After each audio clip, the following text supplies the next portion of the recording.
an Unspoiled Network podcast. This is Spoil Me, covering Dark, Season 2, Episode 7, The White Devil. In this episode, man, I really thought I knew what was going to happen when Hannah went back in time, and I was so wrong. Also, I don't know what to make of Clausen, but this guy gives me the heebie-jeebies. Welcome to Spoil Me.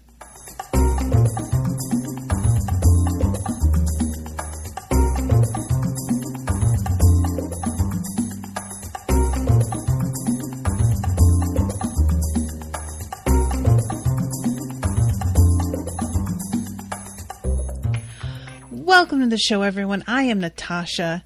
First of all, thank you very much to Alison for commissioning this episode. I was starting to say this before I began recording, but I just decided to save it. So those of you who are listening to this later, it won't make any difference. But those who come to the crowdcast, I'm doing them at night now because of the, I think, congestion of the internet during the day. And this has been kind of nice because I get to watch and read right before I do my recordings. Whereas when I record in the morning and afternoons, I get my watching and reading done the day before. So this means that I can record really, really fresh, which I tend to do with my other shows. But Spoil Me's, it's not often something that I can pull off unless I get up early, and let's be honest, that's practically never going to happen. So this episode I watched for the first time about an hour ago, and it has just been going over and over and over in my brain. There is something so haunting about this show, and I don't really know what it is that makes so much of this so unsettling. I think maybe it's the fact that we can have so much information but still not actually know what's going on. I think is part of what can be. We have a lot of facts on our hands. We have a lot of timetables about the way things fall out or who's related to who in what way.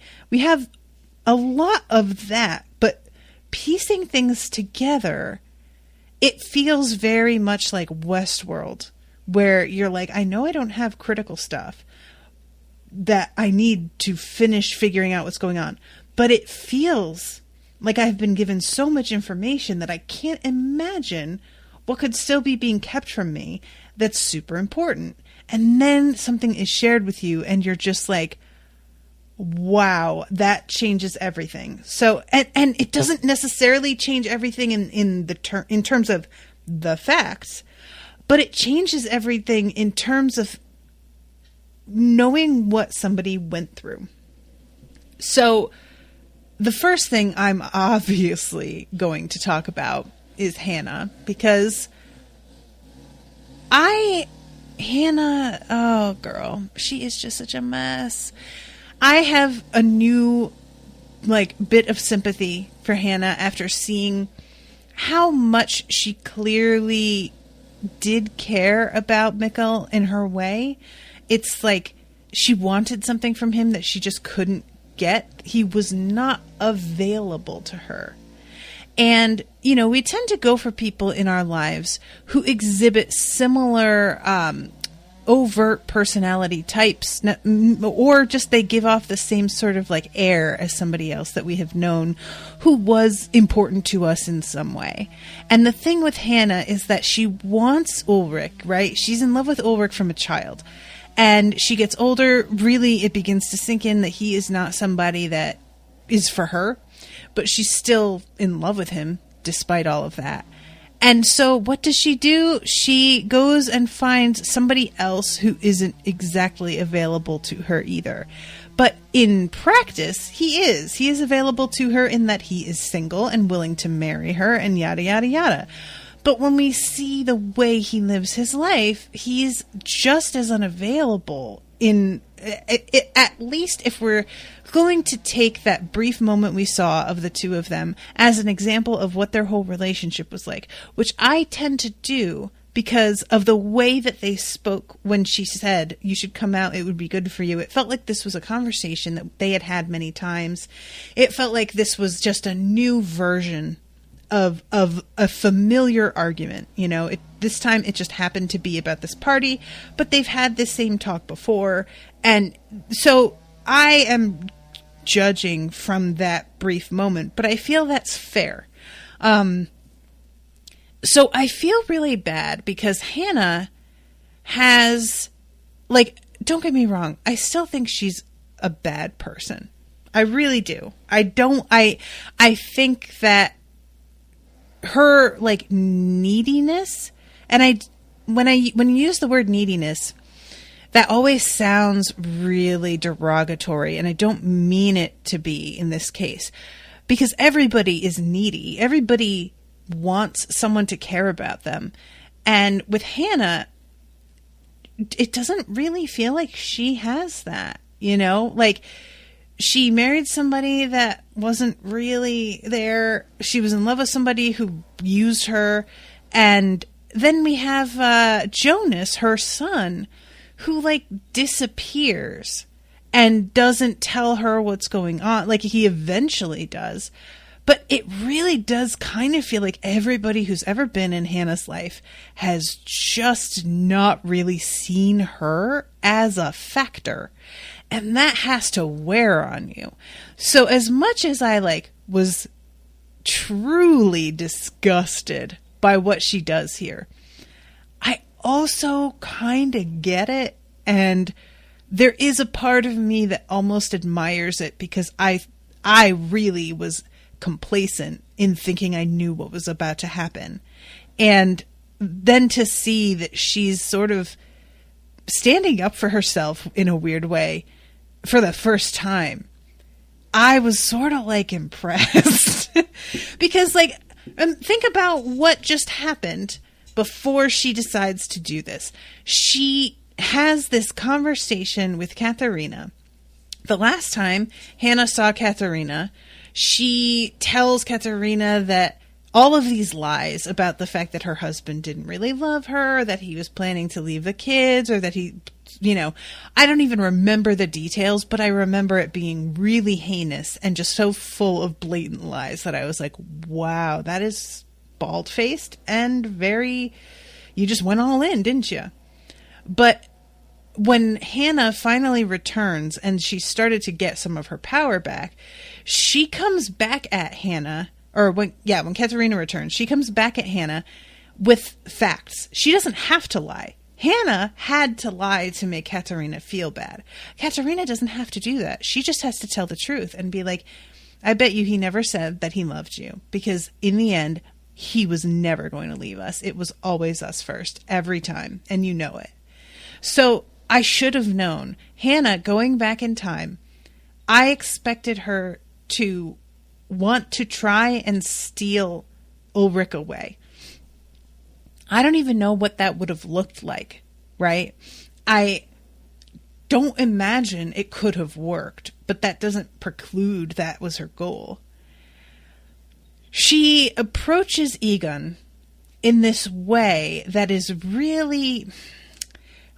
Guys, I hope that I am wrong about this, but I get the feeling that she is trying to encourage Egon and I'm not even sure she's planning on coming back to the present at all. There was no sense to the end of this that she is like, okay, I've done what I came to do and now I'm heading back. There's a real feeling of I did what I came to do and now there's no particular reason for me to want to go home again. And I just like Egon enough that I don't want him to be involved with Hannah. Like, Egon is a kind of a delicate, sensitive dude, and I could just see him being manipulated real easily, and I don't want to see it. I don't want to see it. I don't want to see it.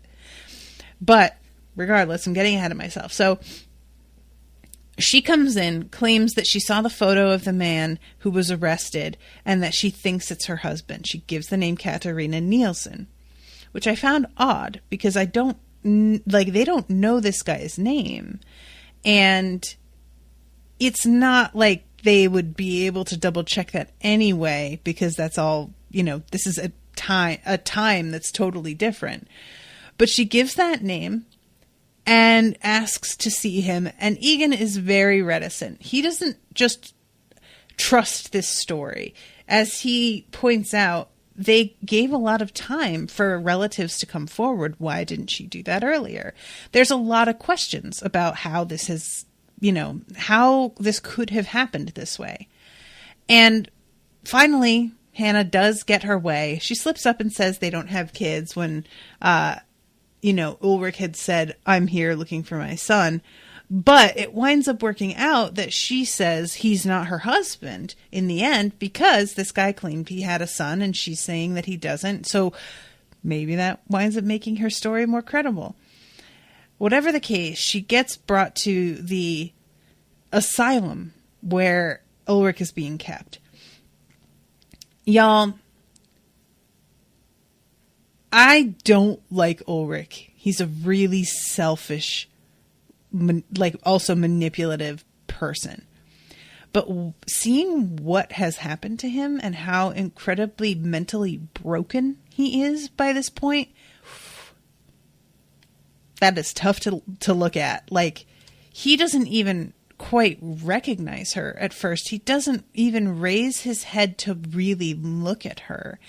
And there's just something so upsetting about the whole thing. It's really awful. So she finally touches his face and tells him, it's Hannah, I'm here. And of course, he, as much as she believes, or as much as I, believes that Hannah is here to rescue him. Like, what other reason would she have to be in the past and visiting him? That's all he, of course, thinks this is. But it's not. It's her getting some closure. Unfortunately for Ulrich. So she says, I'm realizing that you never said you loved me. And he, the first things out of his mouth are, how are Katerina? What about Mikkel? The first thing he says to her is to ask about his actual family that are his actual priority. Big mistake. I don't know for a fact this would have gone differently if he hadn't reacted that way, but I think maybe it would, because his behavior is simply confirming everything that Katerina just said, which is he will never see you as his priority. It's just not going to happen. So it's a hard moment to, as much as I dislike Hannah, to see her realize, and I think a lot of us have been here in our way where we've been in a relationship, and that doesn't necessarily mean it doesn't mean that it's a romantic relationship, but you'll be having a conversation with somebody and you've started to have a suspicion about something emotionally, and that little voices in your head, but you've said, no, that's not true. That's not it. And then that person will say a thing that completely cements the fear that you had. And you're like, oh, now I have to decide what to do about this. And that's kind of what I think happens here with Hannah. He asks about his family. She gets this immediate confirmation that her worst fear and Katerina's prediction are very true. And now she's faced with, do I continue to help this guy? Or do I walk away? And I think she does the healthier thing for herself, but a really fucked up thing in practice, which is walk away and leave him here. And I mean, it's pretty gross, but also deeply understandable how Ulrich immediately realizes his mistake and begins to tell her that he loves her and that he will leave Katerina And anything that she wants to hear, that she's always wanted to hear. Everything that he hadn't ever really promised her, but that she had been waiting for him to promise, thinking it was just around the corner. He says it all. But now she can see it's born of desperation. That, like, it's not even just he's saying whatever he thinks she wants to hear. I'm sure she's realizing that if she were to help him get out, I don't think he would go through with literally any of these promises, right? Does anybody think she helps him get out of this and go back to his own time, and that he's leaving his wife now for her? I mean, come on, you know? So it's just like this really insulting moment of seeing him debase himself in this pathetic way with just sheer lies and an attempt to manipulate somebody that he used unrepentantly. I mean, he really did. He knew she was in love with him. She said, "I love you," all the time. It's very clear the first time we see them together. He knew how she felt, and he was abusing that and did not care. And then when shit starts to go left and she demands more of him while his family is in trouble and his kid is missing, he says really hateful shit to her and basically like kicks her out of the car. Sucks to suck. But Ulrich, you get what you get, buddy. Maybe you shouldn't have been such a user. I'm not really in a place where I want to defend you in particular, you know?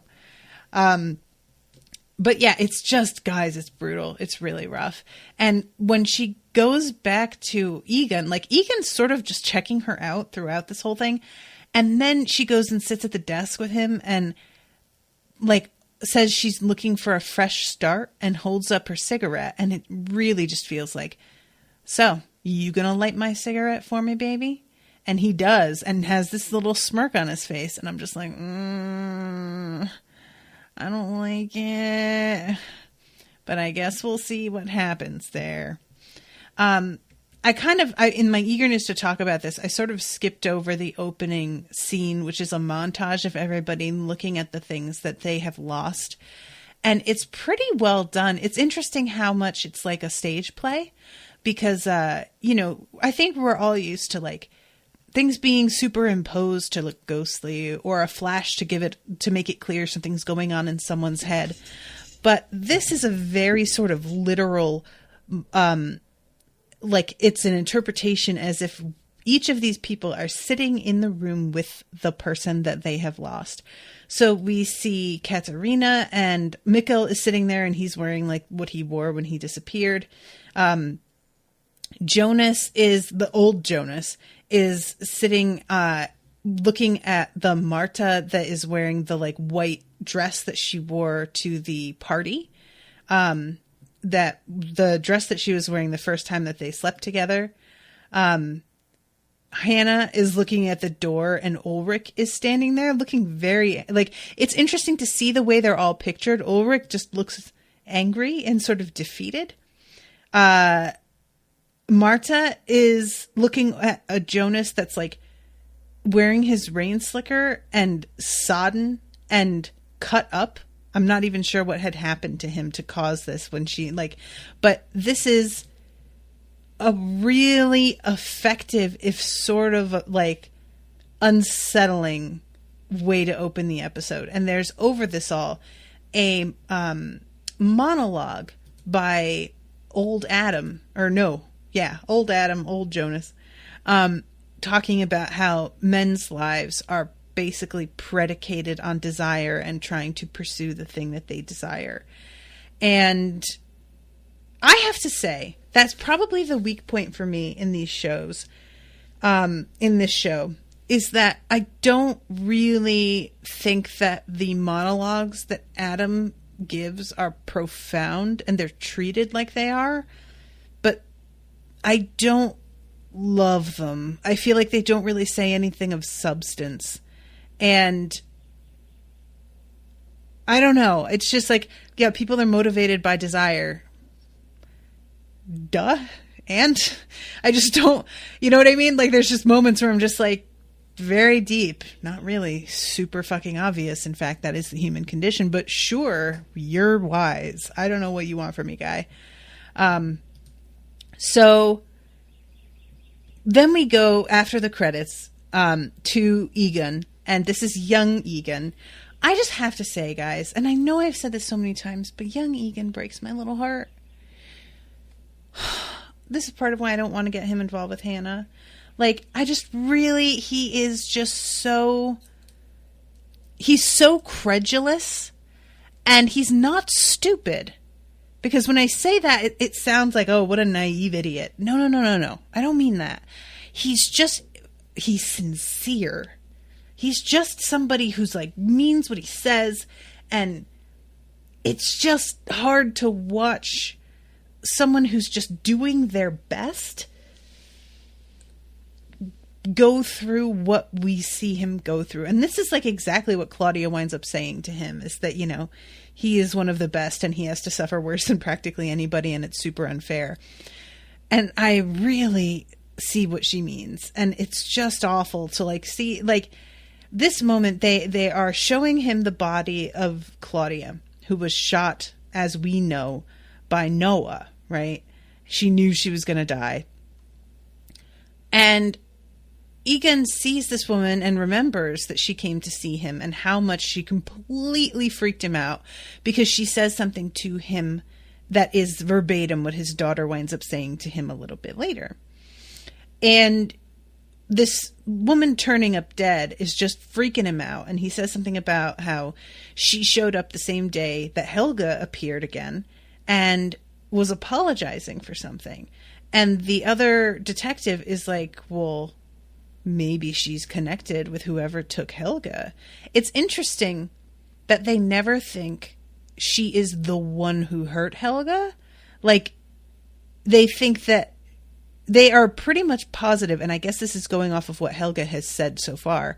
They are pretty much positive that it was a dude. And if she was involved at all, it's like an accomplice, or more likely, this guy thinks, the kidnapper's mother. Which would follow a pattern that I think is sort of like a, prevalent when it comes to killers and their families sometimes knowing about what they're doing and still like covering for them. But yeah, this leads to them deciding to take her photo and then bring the photo to Helga to see if he recognizes her. And the coroner also points out that her body is contaminated with radiation, and he like kind of found this out by accident. I don't even remember how this came about, but she is really contaminated. They think that maybe she was like a radiographer or something. But yeah, they don't really have an explanation for that. It's just another factor to consider. The guy who plays this coroner, in his little white jacket and bow tie, keeps on reminding me of the Candyman in Willy Wonka, who sings "The Candyman Can." And I always found him to be extremely disturbing as a little kid. I loved that movie. But that dude struck me as like a predator as a little kid. And this guy is creeping me out because of like a secondhand association. So sorry, guy, I can't help it. So let's go to Claudia, now that we've spoken about her. Claudia, in the 80s, is doing some dictation about the results of the tests that she was given. And she is looking through papers, and generally it's been like several hours, you can tell. She's sitting there. This fucking secretary walks in and is like, "Oh, are you here already?"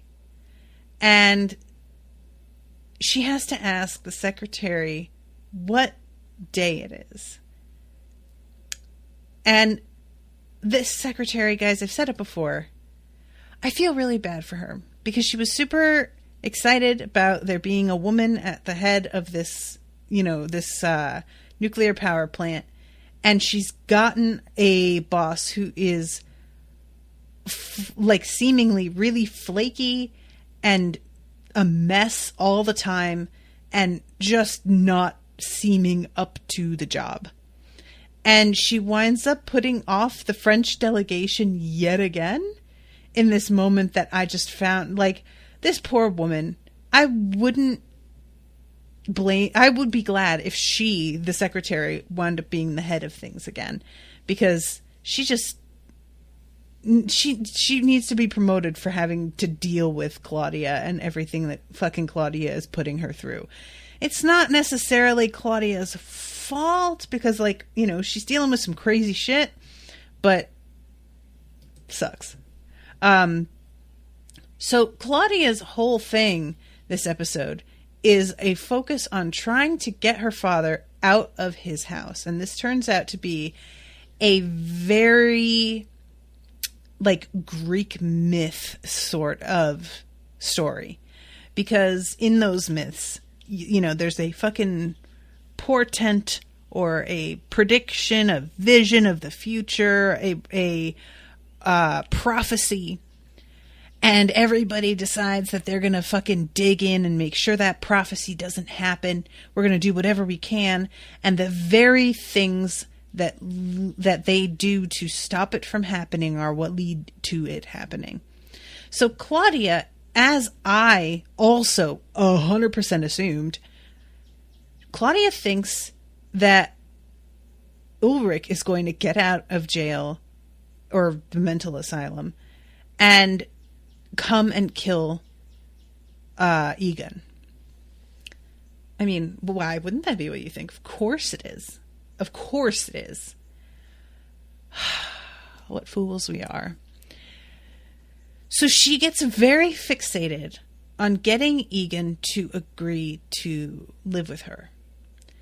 It's an interesting thing that she sort of thinks. She thinks about this a little differently than I do. Like, what she's going on, I'm again assuming, is that she thinks Ulrich's going to break out, come to her father's house and kill him. Now, if you thought that, you don't need him to move. You just need to not have him be at home at the time he is supposed to have died. Make sure that he is somewhere else and that there is somebody around his home to catch Ulrich as he approaches the house. But she's going about this in a very different way in trying to get him to, like, uproot everything about his life and move in with her. And understandably, Egan doesn't exactly want to do that. Now, I'm a little surprised because I thought that Egan was going to be delighted to have this, like, kind of olive branch extended to renew the relationship with his daughter. And instead, he wants to stay at home. What he says later might point to that, the reasoning behind that, but we'll get there. So she, you know, he says that, but not until after they have gone to chemotherapy together. She offers to come. He accepts and seems really pleased and touched that she wants to join him. It's just heartbreaking, guys. I'll say it again. Egan he's such a lonely man and he deserves so much better, and it's just terrible. But once they finally, they like settle down and he's getting his chemo treatment, he starts telling her that the time travel thing is real and happening. And there's like a little bit of like conversational lead up before that where he asks her if he was a good police officer. And she just really gives him like this nothing answer that's like, how could I know? I'm sure you were good at whatever it is that you did. And I'm just like, man, girl, could you come up with like a more, I mean, it's like she's not even really listening. And I guess she kind of isn't, you know? And he starts to talk more and more about the time travel thing being real. And eventually, once they get to his house, he is really like kind of digging in on this and saying that he thinks that there is something going on in that cave. And she begins to buck a little bit at the fact that he is going to lead people into the like nest of all of the intrigue that's going on. And it's such a shame because at first he seems excited that she appears to believe him when he tells her this like lunatic story. So there's a second there where he's like, excited that she's not just telling him this is the raving of a crazy old man, you know? And when they go into the house to try and get his medication and like, you know, she's trying to hustle him out of the house. He begins talking about the caves. She snatches the prescriptions, tells him what he's saying isn't true, puts her stuff in her bag and says, "Can we leave?" And he stops dead and stares at her in this moment of realization and backs away like it's all suddenly becoming clear to him. And he says, "You are here for some other reason. You knew about all of this, didn't you?" The way that she's behaving, there's nothing about her that is indicating surprise. There's nothing about her that indicates like if she thought that he was lying, there'd be more concern. There would be like, not lying, but like if she thought he was deluded, she would be more worried about him and talking about getting doctors and having somebody to talk to about this stuff. She would be treating him with pity. But no, she is angry and defensive, and he is smart, and he can tell. And he says something about how the nuclear power plant is obviously connected. And she says, "Don't be ridiculous." And he retorts with, "I guess we're going to have to have the caves searched." And she freaks out. I mean, really, her face when she starts to scream at him about the caves, it transforms into something that feels like not quite human for a second. Her rage there is really ugly. So he picks up the phone and he says that he's calling the station because they have to search the caves. And she hangs the phone up and says, "You have no idea. The things in the cave are beyond any scientific discovery. It turns everything we know about the universe upside down. And you're willing to jeopardize that for nothing?" And he stares at her and says, "You know, you haven't changed at all. All you have ever cared about is you.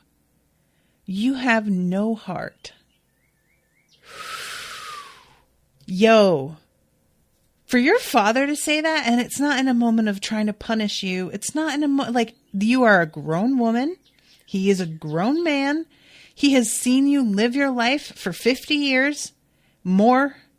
And he has this assessment of you that's sort of delivered in this dispassionate way of just like, "Wow, I mean, I always thought that, but you're really proving it." Huh. She looks shook. Like she doesn't know what to say. And I am really wondering now whether Claudia has deserved my belief in her. You know, she has been saying that she is on the side of light. And I am hoping that she has come to a point where she really is, because the older Claudia gets, the more tired she seems. And that tiredness is what makes me think that she is doing the right thing. Because when you're a megalomaniac on the tipping point and the verge of getting everything you want, you don't have that sort of resigned, fuck kind of attitude, you know? And that's what makes me sort of trust her, weirdly. There's just, at this point, her saying that she's trying to defend the nuclear power plant from this huge scientific, like, from being investigated because of this huge scientific discovery, when Egan has just told her about like some kid time traveling and, you know, attempted murder or succeeded murder and kids dying, for her to say you want to jeopardize all of that for nothing, not the thing to say. This guy cares about human beings. He doesn't care about what they know of the universe in the abstract as a concept, the hypothetical advances. He cares about people that he has met who are hurting and lost and dead. And she absolutely doesn't get that. At least not yet. And I feel for him that he is looking at his only child, I think, and realizing that, like, maybe she's not awesome. And that's like, you know, that's what leads to them getting in this fight. She's trying to yank the phone away from him. Really, this like argument is such a weird moment of her trying to like pull the phone out of his hands. And he falls backward and hits his head. Now, I thought he was going to be dead right away, but he isn't. And this is the part that really makes me wonder about Claudia more than anything. She is about to call 911. Her hands are covered in blood. She's crying, realizing that he got killed because of something she did. And eventually, when she's about to call 911, she's standing there and hangs up the phone and says to herself, we all have to make sacrifices. She's repeating something that she herself, her older self, said. There will be sacrifices. And everything will happen as it always has. But if everything goes right, she will live. Regina. The thing is, this is being presented as though this is her, like, actually having a heart and proving him wrong, right? It's treated as if, like, oh, this isn't about her. This is her, you know, caring about somebody else. And at the same time, because it's her daughter, and because she stands to be in some trouble, if she does call the emergency services and they come here and find her with her dead father, the only thing that makes me maybe believe that her intentions and motivations here are genuine is the fact that she is alone in the room when she says this. And there's nobody in particular to witness it and for her to be lying to. But there is herself that she could be lying to. And it's really the fact that she just decides to let her father die when she could have done something else to, like, eventually save her daughter, maybe based on this very thin bit of information that her future self gave her. I'm not totally feeling this as a valid reason. It's just too tenuous. And I'm just disappointed in her. I just wanted her to be better, to have better priorities, to understand her father better, to care about him in a way that felt genuine, because it feels like she's saving his life not because she loves him. I'm not even sure if she does. It feels like she's saving his life because he's her father, and she's supposed to, if she knows something is about to happen, she should step in and do something about it. And as soon as he does anything to threaten the scientific discovery, that's when she just, like, snaps. It makes me, I mean, he's talking to her about his career and everything that's happened and wanting to know, do you think I was a good cop? And she's barely paying attention, which is what makes me go, like, does she actually care about him as a person? I don't know. I can't tell, but I don't feel like it. So yeah, she lets him die and then goes home, tries to wash the blood off her hands, and basically collapses, crying on the floor. And as she is on the floor, Jonas comes in, young Jonas, and he says that you made me take this house before you left me. And she says, no, I didn't. I've never seen you before. And he just stares at her, and she finally like realizes in this like, oh, my older self told you. And she puts together that this dude is like a part of the puzzle here. And he tells her, I know what you did. I know what you've done. And he says it with a bit of compassion in his eyes. He doesn't seem to be judging her too much. He just kind of is like, sorry, dude, I know what just happened.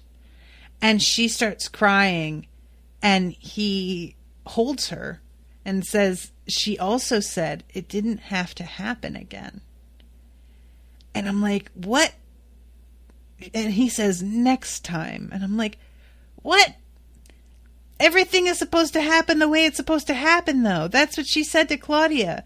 Why did she say it doesn't have to happen like this next time? What? I just don't know what he means. And so he says that she has to come with him. And she says to where? And he says to the future. And I'm just like, that is rude. So let's back up a little bit. We'll talk about Katerina. First, we have a scene with Charlotte and Peter where she tells him about Noah, and Noah saying that her mother is still alive. Eventually, all of the kids who are standing, like, they have come back to the present and are talking about everything that's going down and what they should do. They start to say, maybe we should tell everyone. And Bartos says we should. And Marta loses it on him because he starts to get all fucking jealous over the fact that she keeps talking about Jonas being back. And she rightfully is like, oh, yeah, it's real crazy that I am excited that the one person who's actually been fucking honest with me, kind of, about everything is back. Yeah, real mysterious that I trust him more than you. My brother and father have been missing for months, and you have known what the fuck is going on, and have you said jack shit to anyone? No! We had to tie you up and leave you overnight in a cave, basically torture you to get you to tell us the truth, because you are more willing to take fucking orders from a stranger who picked you up on the street than you are to tell your friends who are suffering the truth about where their family is. So go fuck yourself. And I was like, Marta, you right. So she goes to see Jonas, and Jonas is, well, she goes to see Hannah. She still thinks Jonas is gone. And old Jonas is there. And man, his acting upon seeing her is really good. He loves her so much. Like, you could just see it on his face. And I gotta tell y'all, I straight up forgot that they're related. So when Katerina comes in and yanks Marta away from him, I was like, girl, what's the matter? I mean, yeah, he's old enough, like, that this is creepy, but still, you know, it's the same guy. And then she's like, he's your nephew. And I was like, fuck, right. Oh, I forgot. And like, it's just awful because it's clear that he knows he should have told her sooner, but he was also in such shock at seeing her again after so long that it's understandable he didn't feel like just blurting that out first thing. And Katerina just has no time for him. She is on the warpath right now, and everybody who has stood in her way, she's just like, nope, fuck off. So she takes Marta home, and Marta, she, like, you know, they share their information about the time travel stuff now that they have each independently found out that this is happening. And she had come to try and take Jonas's time travel machine, but fucking Hannah took it, so it's gone. But it's also here because time travel. So they have to go and get it from Magnus. Now, there's a pretty intense moment with because Magnus doesn't like leave with Marta once she freaks out. He sticks with the rest of the kids, who wind up going to Francesca's house. And Francesca has like this confrontation with her parents because they keep trying to tell them that it's better if they stay out of this. First, Francesca's disgusted to find out that her parents knew about the time travel stuff and weren't saying anything. So they've been out here delicately telling this incredible story and thinking their parents wouldn't believe them when it turns out that parents have fucking known already. And then she rightfully is like, see, this is what the fucking problem is. You have all these secrets.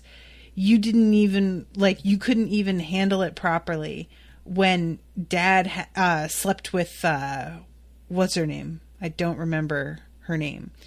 But there's this moment that I don't know if Charlotte and Peter knew that Francesca was aware of this. Papa and Benny slept together. And you see Charlotte like turn to look at Peter like, did you tell her? And the two of them are just standing there like they don't know what to say. And I'm like, guys, kids aren't idiots.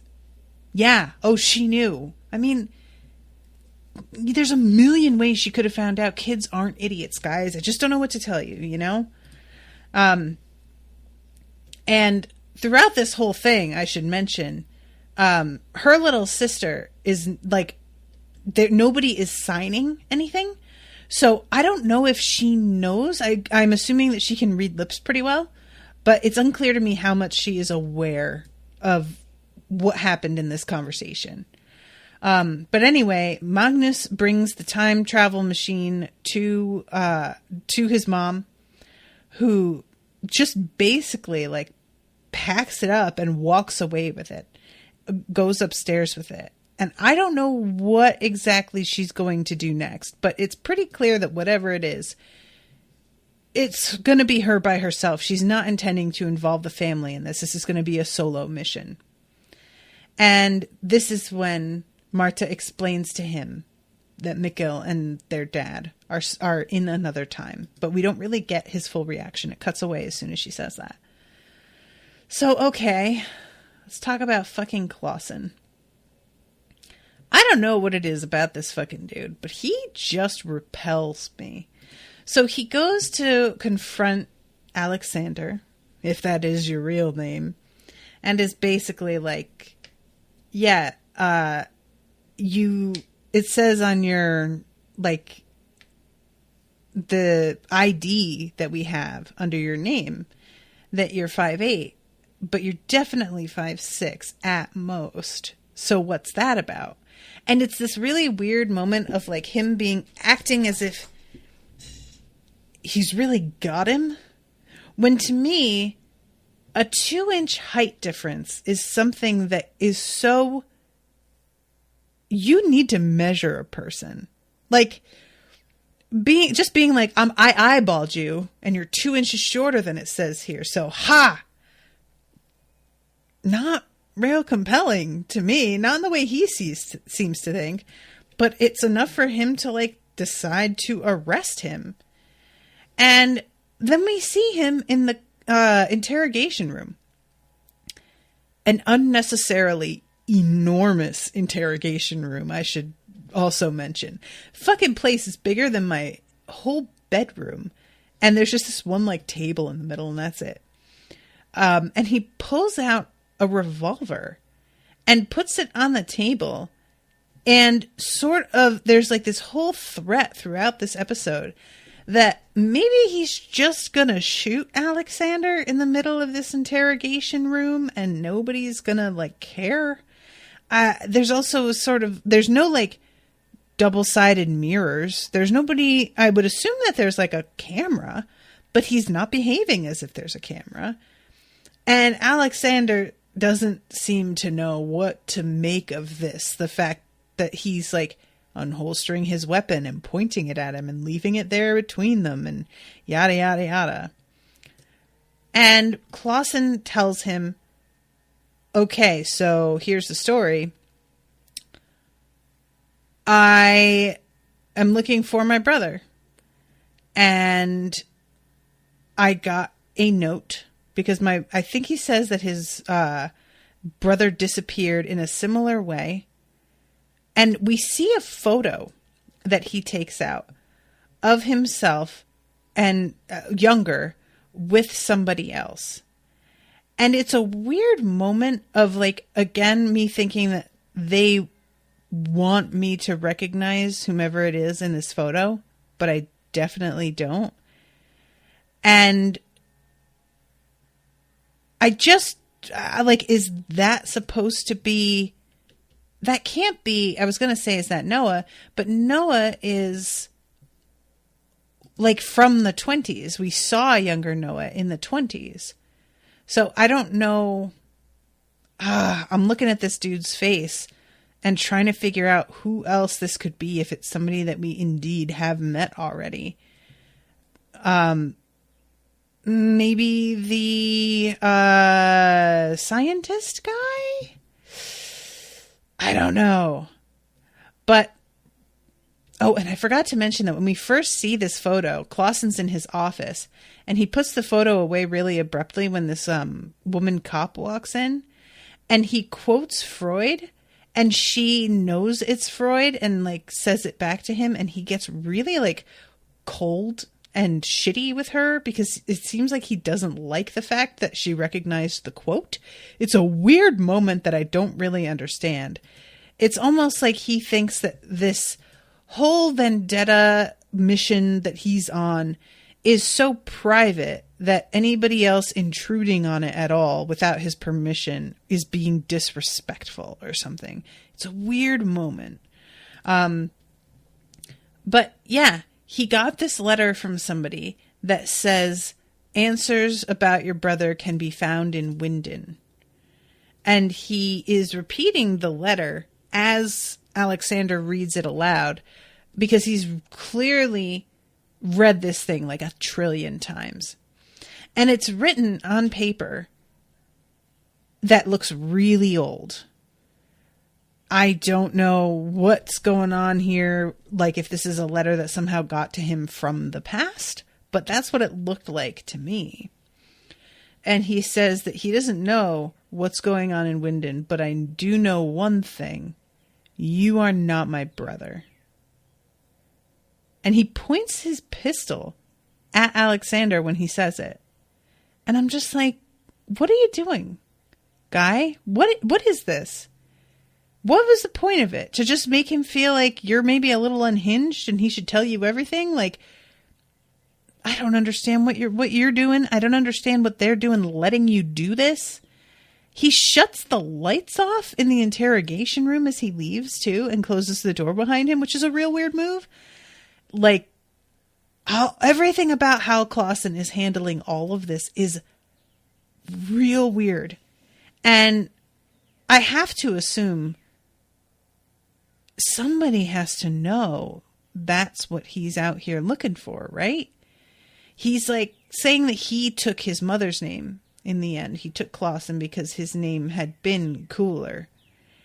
And I guess that's enough for people to not piece it together that he's like trying to figure something out for himself.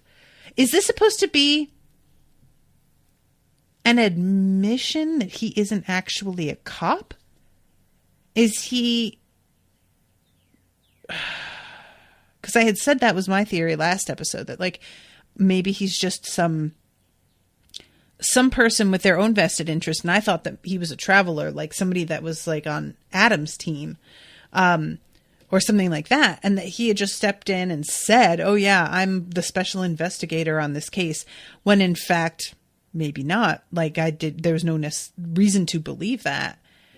And now I'm wondering, like, is that what this all is about? He's behaving very unlike a cop because he's not a cop.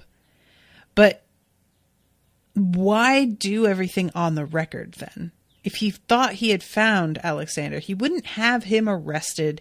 He wouldn't bring him to an interrogation room. He would be like, I'm going to pull this guy off somewhere private and beat the hell out of him and demand to know where the fuck my brother is. I don't know what your deal is, Clausen. I just don't.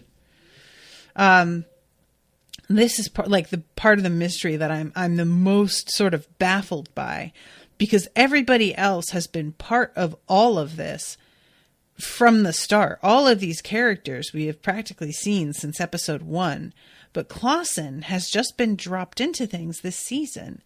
And it feels really like I'm just surprised at the way he has been integrated into the story so seamlessly, and yet we still know practically nothing about him, you know?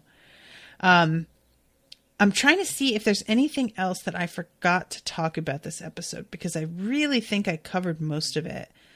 Oh, right. The name of the episode is The White Devil. I forgot to even talk about this. Egan, when he goes to see Helga, fucking Helga's mother is just such a terror. But she allows him to speak to her son, and the little boy is very like cagey about what he's willing to say. He sees the photo and he says, "He told me about her." And Egan's like, "Wait, who told you? The guy who did this to you?" And I'm like, that doesn't make sense, because, you know, we know that it wasn't like Ulrich doesn't know about Claudia yet. And then as Egan's about to walk away, the little boy says, "The White Devil." And he says, "So tell me about this White Devil." And he doesn't answer. And the way this goes,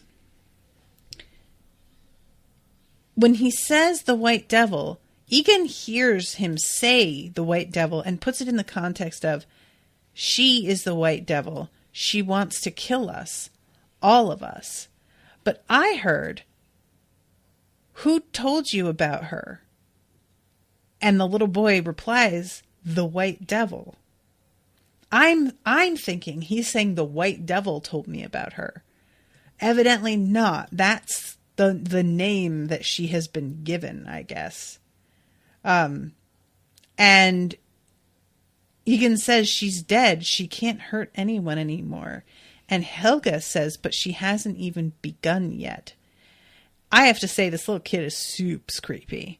And the look that Egan gets on his face when he says that line is pretty much just exactly what my face did.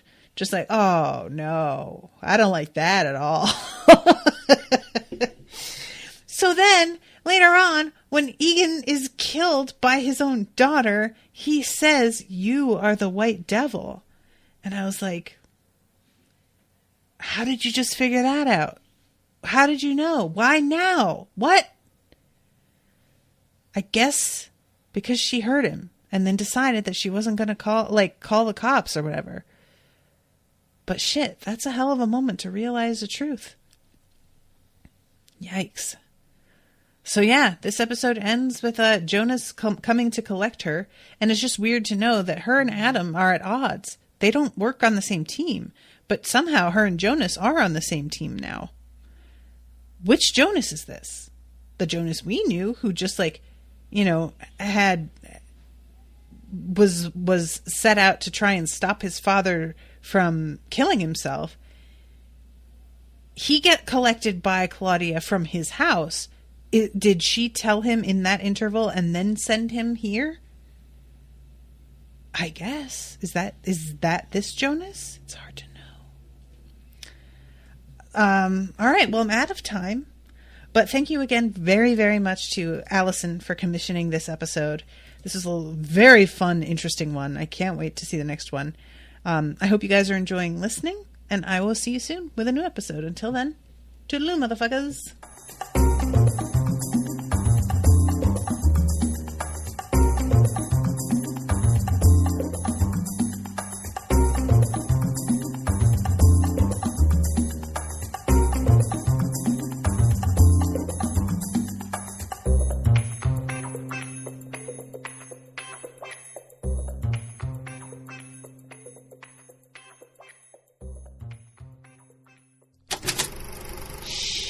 That was an Unspoiled Network podcast.